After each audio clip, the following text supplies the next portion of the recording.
We got to track. So we got to write it up. But I do like to make sure my son, one thing I'm trying to do is get his space for me. Yeah, I'm giving receipts and stuff like that. Make sure you see yourself. Yeah. Come on. No, but we keep track of everything. Angie got to keep track. Everything that gets sold, she got to Who's got the beer? I brought it in. Who's got the beer? We're doing an interview. Oh, I'm sorry, guys. Sorry. Get the beer to you later. Good day. This is Reverend Zachariah. From BASA News. I'm interviewing a brother from Tennessee. What part of Tennessee? Jackson, Tennessee. Jackson, Tennessee. He's talking about the situation where his son was injured. My son was executed by police in Jackson, Tennessee, November 6, 2014.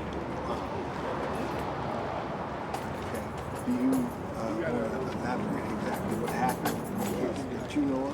Well, yeah, the critical your long table, but you gonna use that? in video even shows this. I know. What's happening, brother? We gonna use you. We gonna use your table. We gonna use your table over here. Wait, I can tell mine. Frida, all loose hands. We need you to help fold these. Flat on the These ground. demands. When he was shot by police. Okay. What you have to do? Okay. Here you go, bro. You have to put your notes out, okay? Just have to put those out, and as you collect them, we're going to put those in here. Okay. So, was there a city outcry? What happened? But is one of the reasons that brings me here today because I am on a quest for justice for myself. And one of the things that we've been fighting is actually a very serious effort to repress this story, the fact of the case, and what I call the execution and cover-up, because there's no doubt that the execution Anybody have my pen? conspiracy on Anybody see my pen? to execute him and then determination to cover that up. So even though my son participated in shortly on the heels of Brown and Ferguson, as a matter of fact, we even talked about going over to Ferguson and my son. His name and face is not just for me. My son's name is Sinku. Like gray hair, dark skin. Name for the hero of the Amistad. We need some hands. I think it's Daniel. Is the last name Daniel? You know Charles Daniel? He was a little girl. Last name is Daniel without Like I said, it's a name.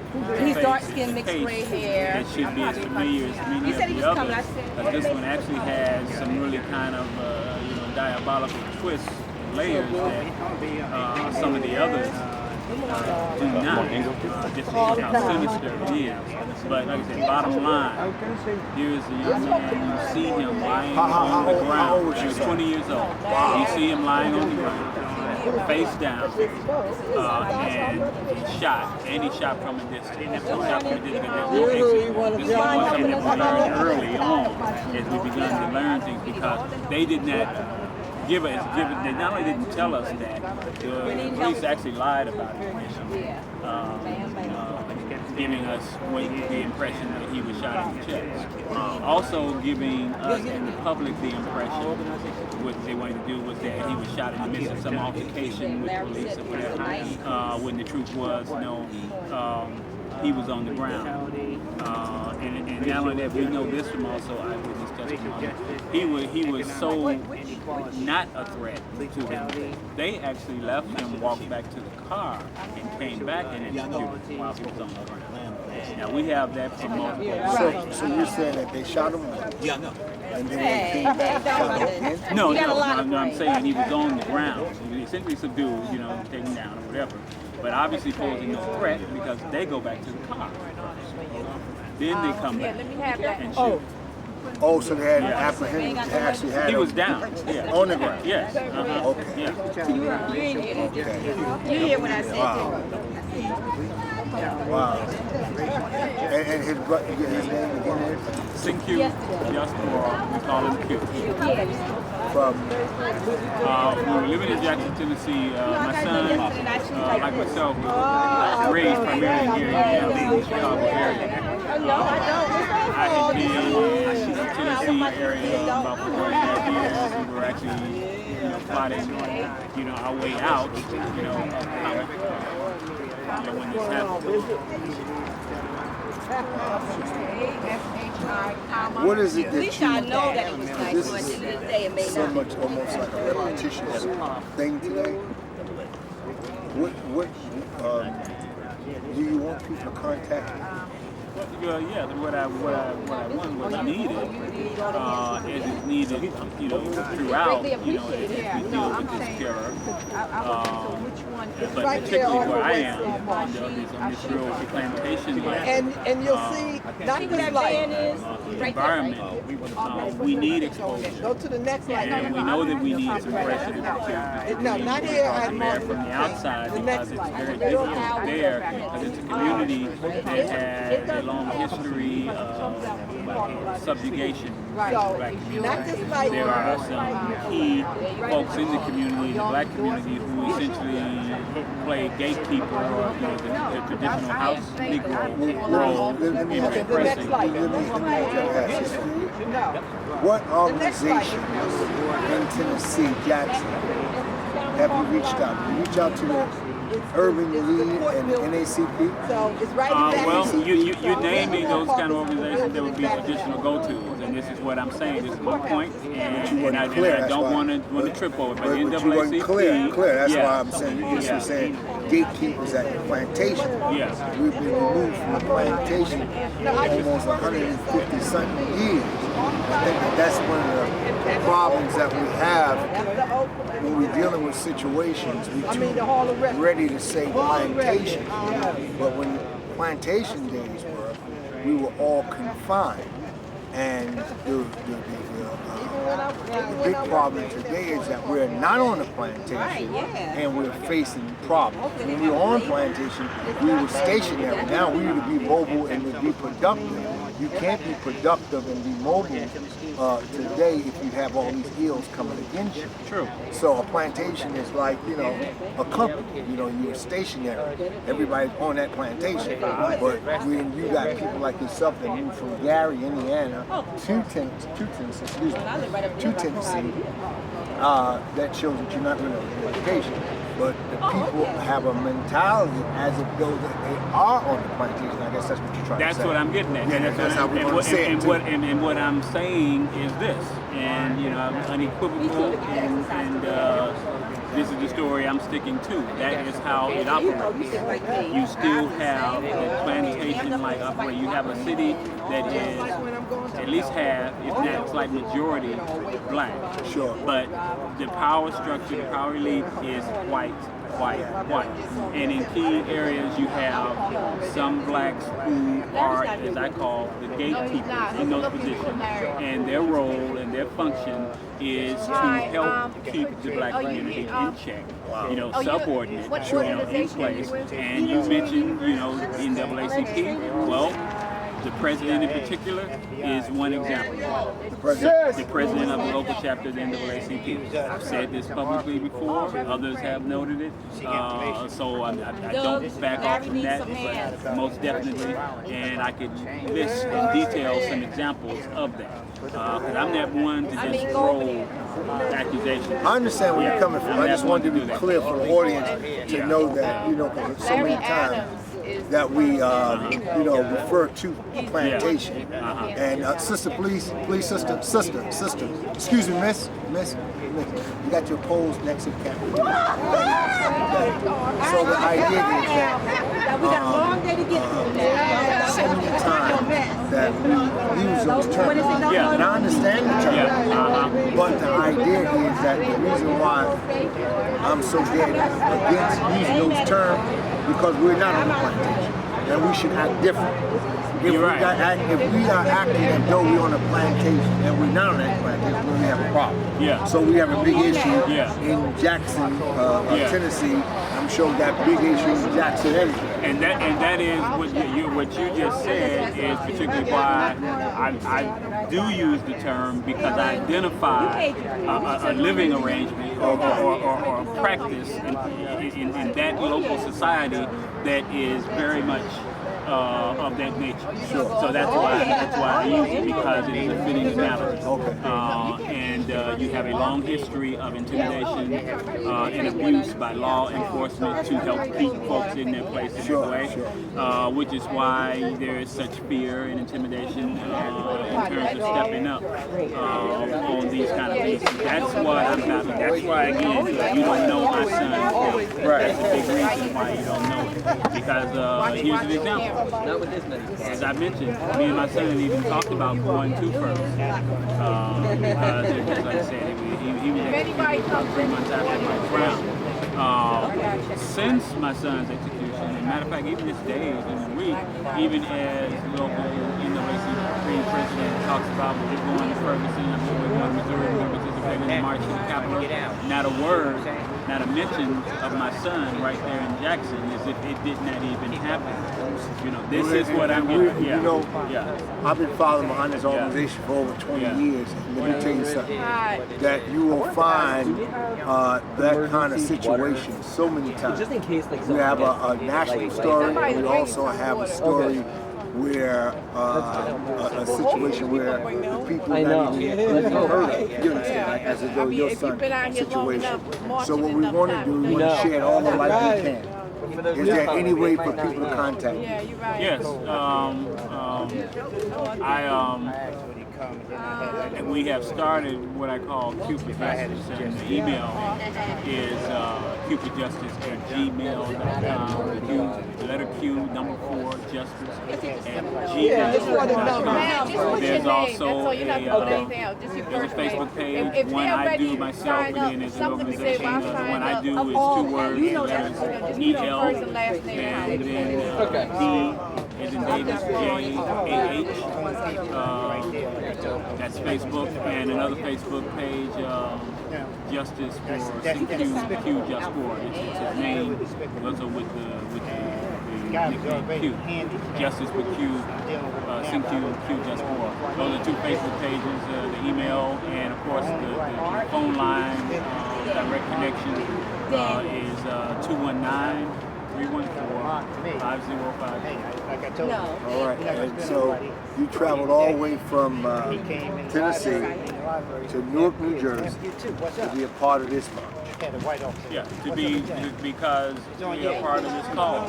And as I said, we were engaged in it before my son was taken down. I mean, this is, I come from grassroots activism, so I recognize that my son's murder is part of a large phenomenon, and request for justice in this name is part of a large phenomenon. So I just see myself joining this, one, on behalf of my son, but then also just, being part of this larger struggle. Which we must recognize if we're going to do anything about the fact that, we are in a real battle. So I see fit to be here, and then again, like I said, I'm fighting a real repressive effort to keep my son, the truth of my son's story, undercover. You will fight it too, so it won't be undercover. Exactly. Have you had any support with any officials in Jackson at all? No, because as I say, it's a small, really kind of, let's just say kind of backward in that way. It's a very captive population, even with respect to the ostensible leadership. Those who would present themselves as leaders, no. These aren't folks that are jumping up, even just for the sake of justice. Here is an injustice. And not only that, in my research in the wake of my son's execution, I do some research and see it's not unprecedented. There are others. I've located other families who today have had no resolution. million. Okay. I want to ask you something Strict orders to get pertaining to how was it this funeral?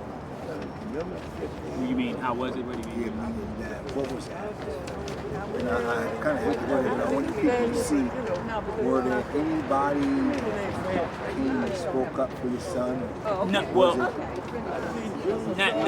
speaking up. No, it was a kind of and I would say the service that we had in Jackson, his mother, kind of put together, and it was more. Of course, you had people come and speak, who knew my son, who knew him well, because my son was a very good person, well liked, very unassuming, quiet.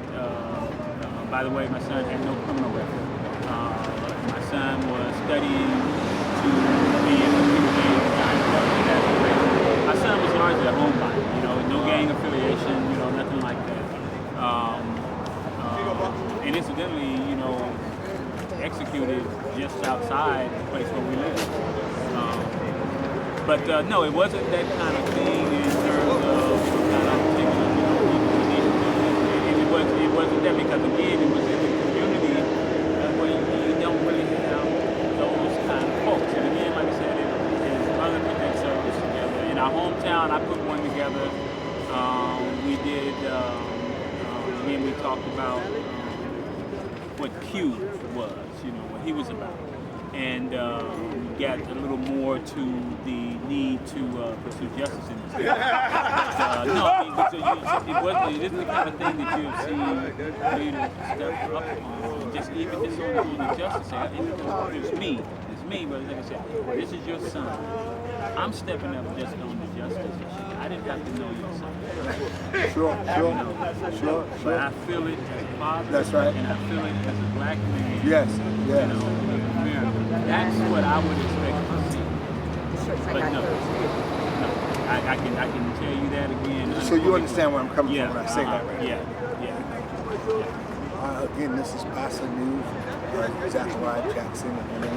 Lasana. Jasper. Okay. York, New Jersey. POP, March Against Police Brutality. And this brother here come on with Jackson, Mississippi. Tennessee. So there is a Jackson. Yeah, there is a Jackson, Mississippi. All right. And let me say this, brother, too, because I just want to be clear that there are folks, who are empathetic and support that stand up with me. But very few. And then again, your question was to leadership in the community. I'm Alfreda. But privately, many people come up and say, that was wrong. There's a whole lot of that kind of empathy.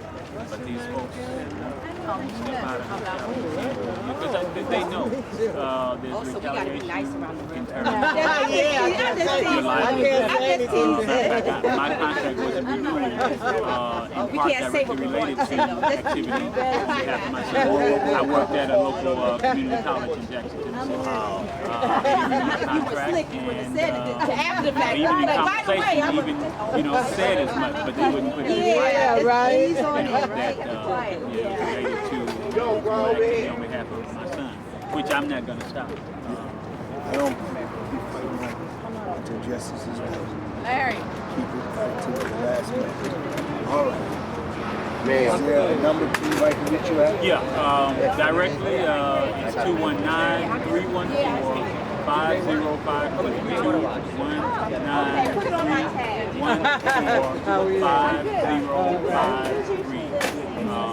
You need to one of the things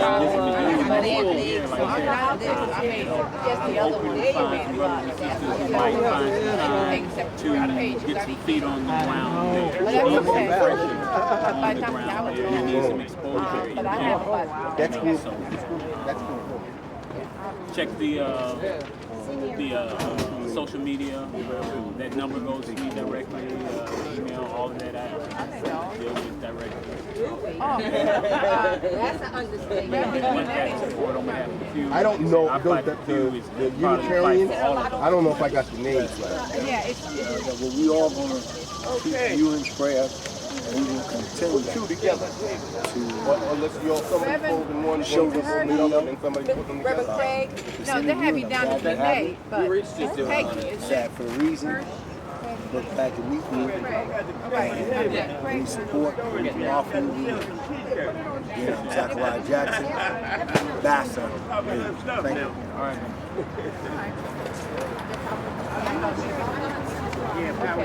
Okay, introduce yourself. Hi, my name is Michelle Kamal. I'm the mother of Abdul Kamal. He was murdered November the 11th, 2013 by 3 Irvington police officers.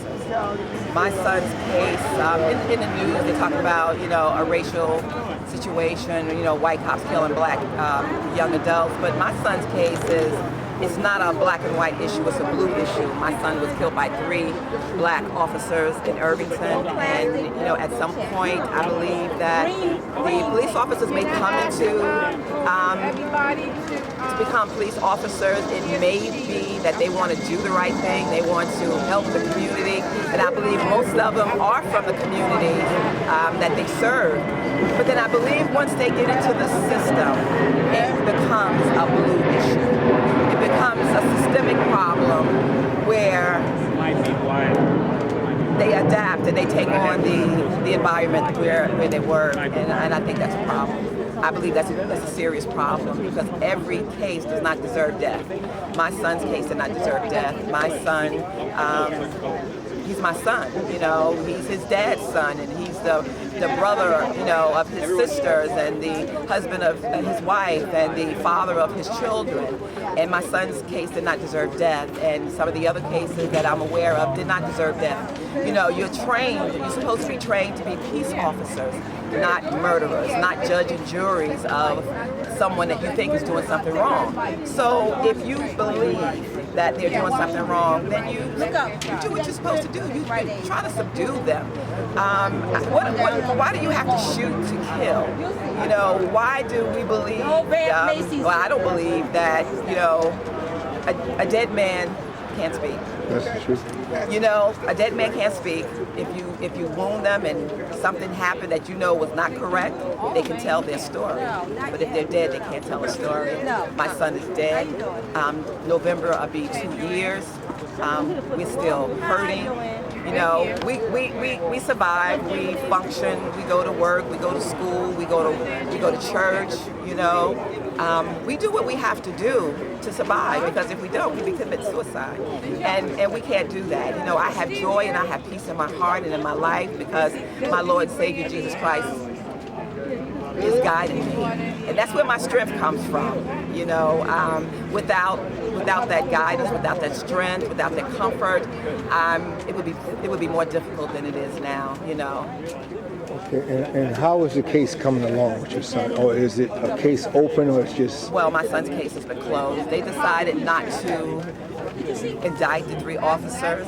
They said that my son's death was suicide by police. That's what they believe. That's what the prosecutor told us. Now, what exactly is suicide by police? It means that he wanted to die and he wanted the cops to kill him. Oh. Which is not true. So they can say what they want. We sent a letter. People's Organization for Progress have sent a letter to Paul Fishman, the You can use that table. the district attorney, the New Jersey district attorney, to see if he would bring wrongful death charges against the 3 officers. But nothing's going to bring my son back. But I'm here and I have a voice, and I'm going to let my voice be heard for other mothers and fathers. And it's not just about the mother.